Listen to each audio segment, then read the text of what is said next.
Gracias, Petru. Y sí, arrancamos el programa de hoy conversando todo lo lindo que son las jornadas de votación aquí en el Uruguay, porque hay una cultura del voto y esto de las ganas. Después podemos hablar, que también se lo vamos a apuntar a Carlos, el tema de qué pasa con los jóvenes.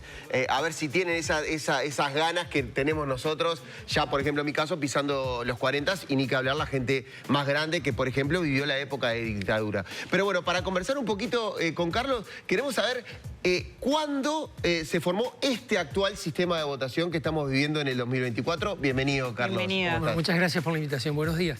Bueno, es un sistema que se cocinó durante mucho tiempo, mucho tiempo, más o menos 50 años. Si uno empieza a ver que hay cambios, los primeros cambios en la ley electoral es de 1830, los primeros cambios aparecen en 1878, o sea, casi 50 años, y allí va habiendo, digamos, un ajuste permanente de la legislación electoral, señal de que ahí eso se percibía como un problema, hasta las leyes que todavía rigen ahora de voto secreto, representación proporcional, todo el ritual que hicimos ayer, los que nos tocó votar, bueno, todo eso está previsto en la ley de 1924 y de 1925. ¿La obligatoriedad también? No, obligatoriedad. Se planteó en la Constitución de 1917, pero la rechazaron. Dijeron, no, el voto es un derecho, no puedes hacer obligatorio un derecho. En cambio, en la Constitución de 1934 sí se estableció. El voto era obligatorio, pero no había sanción. Y recién en 1971, 1970 se aprobó una ley que establecía sanciones para quienes no votaban. Entonces, digamos, la primera elección con voto obligatorio es la elección de 1971. Ahora, lo interesante del caso es que, digamos, excepto la elección de 1971, que tiene un montón de complicaciones que nunca terminaron de dirimirse del todo, pero si tú miras las elecciones con voto obligatorio posteriores a 1984 y las elecciones sin voto obligatorio anteriores a 1971, porcentaje de votación es más o menos igual. Sí, la gente va y vota. Y esa es una cosa interesantísima que a mí me interesa destacar.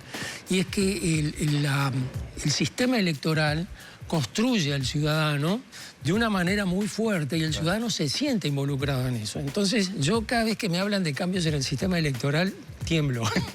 Tiemblo porque uno nunca sabe, digamos, tocar un tornillo en un extremo de esa ingeniería electoral puede tener efectos inesperados en otra punta. ¿Pero viene por lo cultural o viene por una cuestión de que, bueno, el uruguayo, no sé, confía en el sistema? Y aprendió a confiar en el sistema. Es un sistema, es un mecanismo cultural. Sí, yo creo que los uruguayos confían, y esto sin conocer ningún tipo de números, ¿no? Por algo uno lo presiente en las calles. Y además, bueno, venimos de un año donde se dieron más elecciones a nivel mundial que en toda la historia, y vos ves otros países y lo que vos recibís de otros países, rompieron las listas, hubo un altercado acá, esto fraude acá. Y acá vos mirás y dices, bueno, pero yo estoy tan ciego o de verdad estamos tan bien. No, bueno, eso es el valor que hay que cuidar, ¿viste? Y eso es producto de la ley electoral y de la manera como los partidos juegan en la ley electoral. Fíjate, por ejemplo, en 1912, por allá, Roque Sáenz Peña, presidente argentino, impulsó la ley de voto secreto y representación proporcional en la Argentina. Se aprobó y cuando el presidente hace el anuncio de que la ley está aprobada y está vigente, termina la intervención con una frase maravillosa. Dice, y ahora quiera el pueblo votar. Es decir, no podés obligar a la gente a que vote. El voto obligatorio funciona en este país porque es muy marginal la sanción de los que se aplican. Si no... No, pero ¿y eso qué postura tenés o a nivel mundial con el tema de la obligatoriedad? Porque está como en discusión muchas veces si tiene que ser obligatorio, si no... No tengo una posición muy clara. Es decir, claro, en principio, a ver, porque tengo una contradicción. Por un lado pienso, bueno, digamos, es bueno que la gente sienta la compulsión de ir a votar porque la participación electoral es importante para que el sistema funcione. Compulsión e iniciativa propia. Claro. Exactamente, esa es mi posición a favor. Pero por otro lado, mi posición en contra, pienso, bueno, pero también sería un buen dato sobre la salud de la democracia saber cuánta gente espontáneamente quiere ir a votar. Claro. Entonces, no hacer obligatorio el voto te mostraría cuáles son los segmentos en los cuales habría que trabajar de repente para promover un poco la participación. ¿Viste? Pero no termino de decidirme entre las dos. ¿Y dónde estaría esa mayor participación? Mira, la mayor participación en general está en los veteranos y la gente, bueno, de la edad de ustedes, de mediana edad. Esa gente participa. El problema es para abajo, ¿no? Claro, el problema es para abajo porque la ciudadanía se construye, no se transmite, no es genética. Y si vos no le transmitís a los jóvenes la participación electoral, la importancia de participar electoralmente, los jóvenes no se van a interesar. Es molesto, te tenés que levantar temprano, tenés que ir a hacer cola a un lugar que no te interesa, te encontrás con gente que hace tiempo que no ves y no querés ver, podés estar en tu casa haciendo otra cosa, no se sabe bien qué, pero digamos, todo eso puede incidir. ¿Por qué no me lo ponen acá, la votación? Bueno, y ahí entramos al punto donde... ¿Por qué yo no entro acá y voto? A mí se me ponen los pelos de punta porque eso es cambiar el sistema electoral y no sabes qué resultado va a tener. Muy probablemente, en ese caso, yo temo que el voto en blanco sería todavía mayor. El voto ausente no es voto en blanco. Es decir, la participación, ¡ay, se me pasó la hora! ¡Qué macana! Bueno, no importa. Es decir, tener que ir a votar es también parte del compromiso ciudadano. ¿Cuánto han afectado los medios de no los medios de comunicación, no digo tradicionales, pero sí las redes sociales y eso, en esta elección o en este sistema electoral que tiene el Uruguay? ¿Capaz que lo beneficia o lo afecta? No termino de verlo. A ver, para la mayoría de los ciudadanos no parece incidir mucho. Es decir, es una cosa interesante porque si uno, digamos, ahora dentro de 2 años, faltan 3 años para las próximas elecciones, uno que se encuentra una persona en la calle y dice, perdón, discúlpeme, usted si las elecciones fueran hoy, ¿qué votaría? El 70% de las personas te dice que votaría. Es decir, todas las personas tienen su posición política ya construida, la llevan puesta. Es muy gracioso, ¿no? Un experimento que hacía cuando tenía grupos norteamericanos, estudiantes norteamericanos que vienen de intercambio, se llama, entonces uno tiene que dar una clase sobre Uruguay. Y entonces les hago una pregunta que les hacía también a mis alumnos de secundaria, de sexto, de final de secundaria, tipos que ya votan en la próxima elección. Les digo, bueno, ¿cuántos de ustedes, les decía a los uruguayos, cuántos de ustedes ya tienen decidido a quién van a votar? Y la mayoría levantaba la mano. Bueno, ¿y por qué creen que es eso? Y bueno, porque te hablaban discursos sobre la ciudadanía, sobre la identidad partidaria, o sea, tipos que ya venían de la casa formados así o de su grupo de pares. Hacía la misma pregunta en los estudiantes norteamericanos y levantaba la mano 1 o 2. Y les preguntaba la misma cosa, ¿por qué creen que es eso? Y los que contestaban eran los que levantaban la mano. Decían, no, yo creo que es importante poder hablar, si vamos a criticar a nuestro gobierno, haber participado en la elección es un elemento importante. Es decir, los tipos razonaban exactamente al revés. Aparte de Estados Unidos es un tema. Yo tuve que mirar 7 veces House... para entender cómo es la elección. Para entender un poquito lo que pasa en Estados Unidos. Digo, qué lindo lo nuestro, chiquito, somos... La ley electoral norteamericana es la ley uruguaya del siglo XIX. No, por eso, no. O sea, terrible. Pero pará, ¿qué tiene que ver la Corte Electoral? Porque esto es un órgano muy importante que acá hablamos una y otra vez y en Uruguay es muy importante y se tiene como mucho respeto también a esa Corte. Bueno, hay un ministerio, de hecho, exclusivo para eso. Claro, bueno, la Corte Electoral aparece con las leyes del 24 y 25. Las elecciones históricamente eran departamentales y en el año 1888 por allá se crearon las juntas electorales departamentales, que son un organismo que se ocupa solo de las elecciones. Fíjate que en Estados Unidos, el ejemplo que proponías, el alcalde del pueblo era el que organiza las elecciones, el famoso lío de Boca Ratón y el recuento. El alcalde ponen a supervisarla a una funcionaria del ministerio que era de la gobernación, que era el hermano de uno de los candidatos.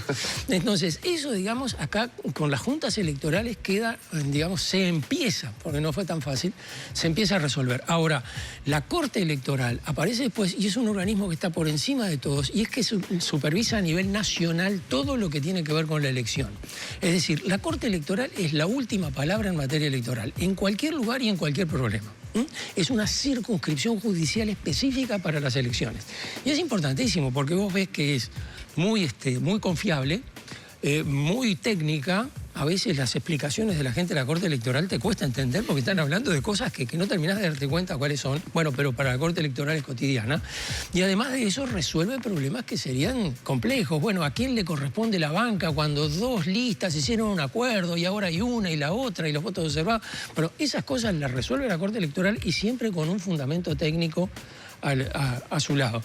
Me acuerdo que hay un ministro de la Corte Electoral, allá por los años 20, 30, cuando terminó su periodo en la Corte Electoral, hizo una obra impresionante compilando todas las resoluciones de la Corte Electoral, son 4 tomos, todas las resoluciones de la Corte Electoral y en qué se basan, en qué se fundamentan. Es una cosa impresionante, digamos, toda la jurisprudencia de la Corte Electoral allí. No, y podemos decir que también gracias a eso es la salud que podemos decir que tiene nuestra democracia, ¿no? Es el garante principal, es decir, vos ves esos libros, no entendés nada, te lo puedo garantizar, no es que subestime la capacidad cognitiva tuya, pero es muy técnico y te das cuenta allí que todas las decisiones tienen fundamento en la ley, en una interpretación razonable de la ley, etcétera, etcétera. Es decir, es un organismo, digamos, en el cual se tiene plena confianza. Además, se cuida particularmente porque, digamos, tiene delegados partidarios y tiene delegados neutrales. Los neutrales son antiguos que delegados partidarios, o sea, nadie cae en paracaídas a decir, ahora soy neutral de la Corte Electoral. Tenés que haber aprendido mucho. Pero los neutrales se comportan como neutrales en la Corte Electoral. Mira, tenemos, importante. No te queremos cortar, pero ahora tenemos el balotaje. Ahora, ¿no? ¿Cuándo fue que surgió esto? Y también algunas diferencias que tiene, por ejemplo, con otros países, en el sentido de, por ejemplo, en Argentina, con 10% de diferencia entre primero y segundo, ya está, acá es diferente esto, hay que tener mayoría, pero bueno, contar un poquito de qué se trata. Eso apareció, a ver, se empezó a hablar de balotaje en el año 84. Las elecciones del año 84 se planteaba la idea de que ir hacia una reforma con balotaje. Sobre todo, digamos, venía del lado del wilsonismo, Juan Raúl Ferreira, bueno, el mismo Ferreira Aldunate argumentó mucho en favor del balotaje porque decía una cosa que es real, que es la siguiente: ¿quién gana las elecciones? ¿Cómo resolvés quién gana las elecciones? Si en una elección vos tenés que elegir una cosa o la otra, o tenés 3 opciones, si en una elección tenés 3 opciones y ninguna tiene la mayoría absoluta, es decir, ninguna supera el 50%, la elección no tiene decisión. Porque siempre podés juntar a 2 que votaron que no contra 1 que votó que sí.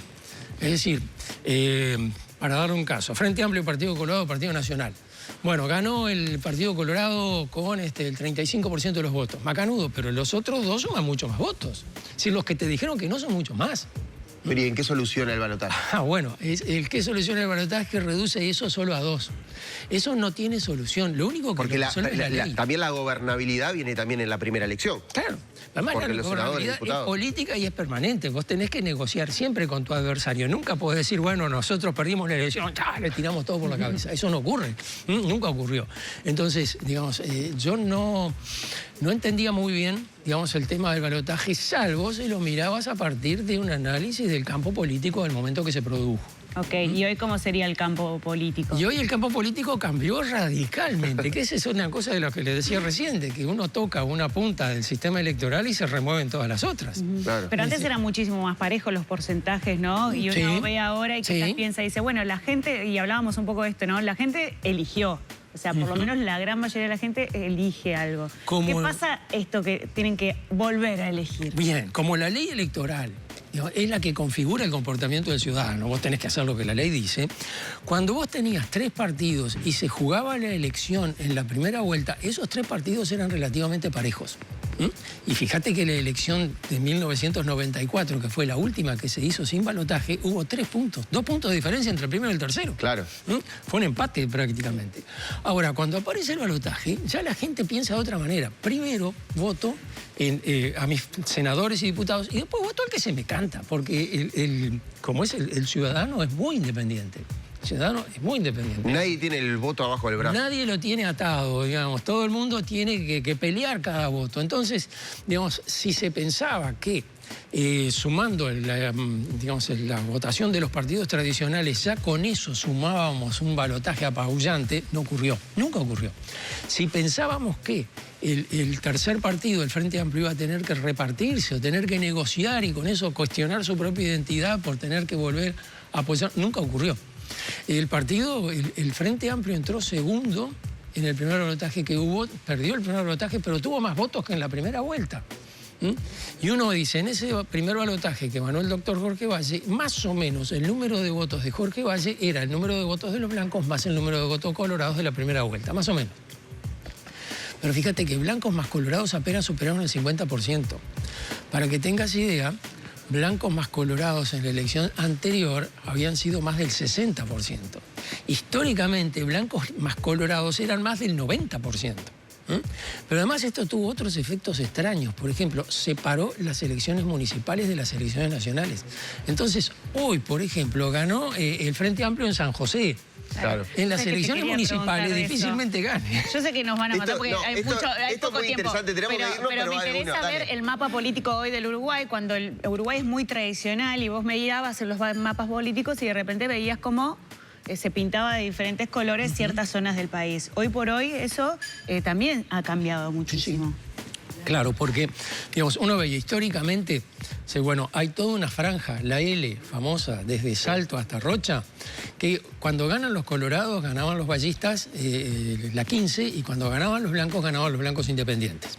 Y eso más o menos armaba la mayoría del país. Y después está la parte norte, el centro-norte, digamos, todos esos departamentos que cuando ganaban los colorados, ganaba más bien el sector más conservador, la lista 14, y cuando ganaban los blancos, ganaban los herreristas. Esa era la parte fuerte de Herrera. Pero allí hay departamentos como Tacuarembó, como Cerro Largo, como Durazno, incluso mismo 33 o La Valleja, que son departamentos que ya nacen votando en blanco, votando al Partido Blanco. Entonces, allí había una configuración muy fuerte de eso. Pero eso cambió. La gente entendió que el voto se podía independizar, que yo puedo votarlo a don Julián para intendente, pero tengo por qué votar a su partido. Claro, eso influye. La verdad que nos quedaríamos todo el programa preguntando, porque hay muchas cosas, también el voto de la mujer, un montón de cosas que nos quedó por preguntar, pero agradecerte, Carlos. Tenemos más tiempo ahora hasta... Sí, ahora tenemos un mes más para seguir. No faltarán elecciones, no le hicimos seguramente. caso a la producción que dice, dale, que no tengo que ir al móvil, pero agradecerte, Carlos, de verdad. Bueno, muchas gracias por la invitación. Y bueno, que la gente decida conscientemente ahora de vuelta en... Quiere el pueblo votar, como dijo Peña. Gracias, Carlos, de verdad. No, gracias a todos. ¿Vamos al móvil? Vamos. ¿No hiciste caso? Bueno, vamos por el móvil. Dale.